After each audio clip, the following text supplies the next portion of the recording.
It was the end of another bad day in a terrible season. The tourists had just not arrived in Jaisalmer this year. No one understood why, but they blamed the greedy government that had doubled the price of tourist visas and doubled the entry price to the local palace museum. Last summer's monsoon rains had been paltry, so that the cattle and buffalo in Virat's home village were so thin now that many would not survive till the next rains. They'd be left with just goats. Goats are indestructible. And today was even worse than most. Not one single tourist had entered his shop. Admittedly, his shop wasn't the best placed, far away from the massive citadel gates where the big players enticed rich French women into their shops with promises of pashminas and cups of chai.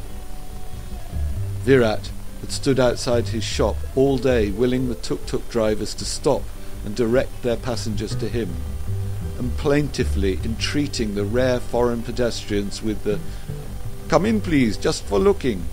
Where are you from please?" and "Best prices in all Jaisalmer," with a final pathetic one, "Only 200 rupees. 200 rupees could feed him for a week, but to a foreigner wouldn't even buy them a packet of cigarettes.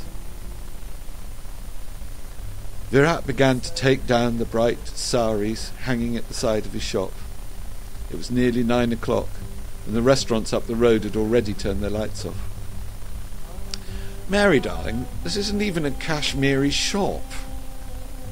The British man's voice was tired and whining. "They won't have one here.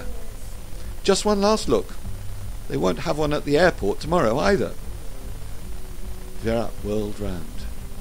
A middle-aged English couple, obviously rich, the very best sort of customers.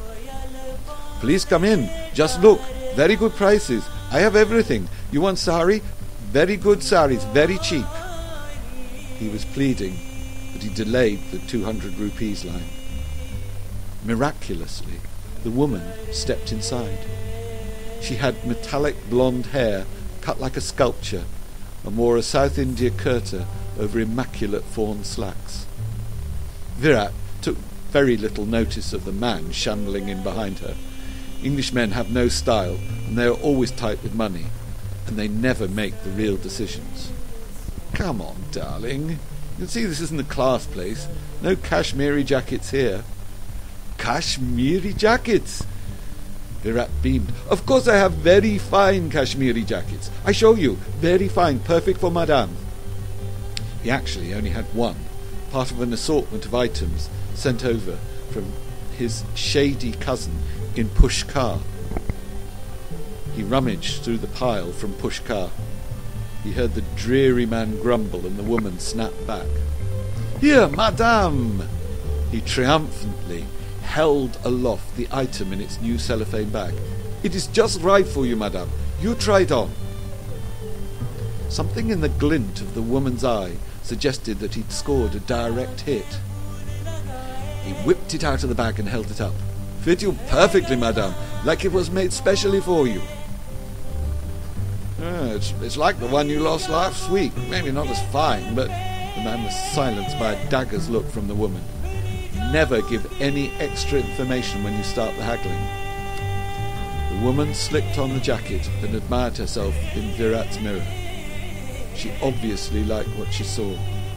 The deep blue woolen jacket, beautifully cut and lavishly embroidered in red, gold and purple flowers with green foliage.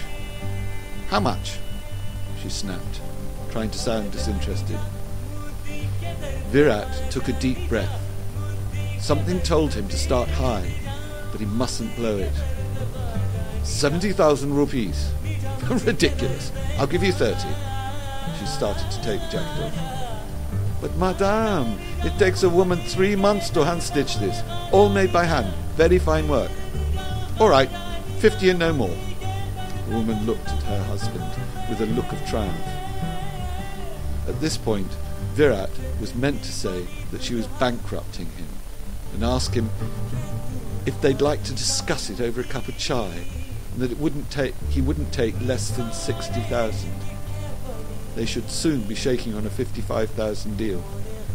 70, he heard himself say. The woman's face shut like a visor. 50. I bought one finer than this for 50. 70, fixed price, very fine. Virat mumbled, hardly believing what a mess he was making this deal. Come on, darling, let's go. The man wasn't helping. That's over 70 quid. You could get one in Isha for less. The woman turned and followed the man out of the shop. The walkout was a common tactic. This was the moment when Virat should be running after them saying, "All right, 50,000, special price, you're my last customer of the day." But he stood there, too stunned to move. How had he got it so wrong? He had blown his only deal of the day. He had failed to land the most valuable purchase of the whole month. He slumped onto the cushioned bench, thinking of his parents' starving cows. He let out a shuddering sigh. "All right, 70. The woman was back in the doorway, proffering a bulging wad of rupee notes. The man stood behind, shaking his head in defeat. Virat tried to hide his trembling hands as he carefully wrapped the precious jacket. As she counted out the money, the woman was now all warm chat. "I shan't be wearing it until we're safely back in England. I bought one quite like this, only a little finer, in Udaipur.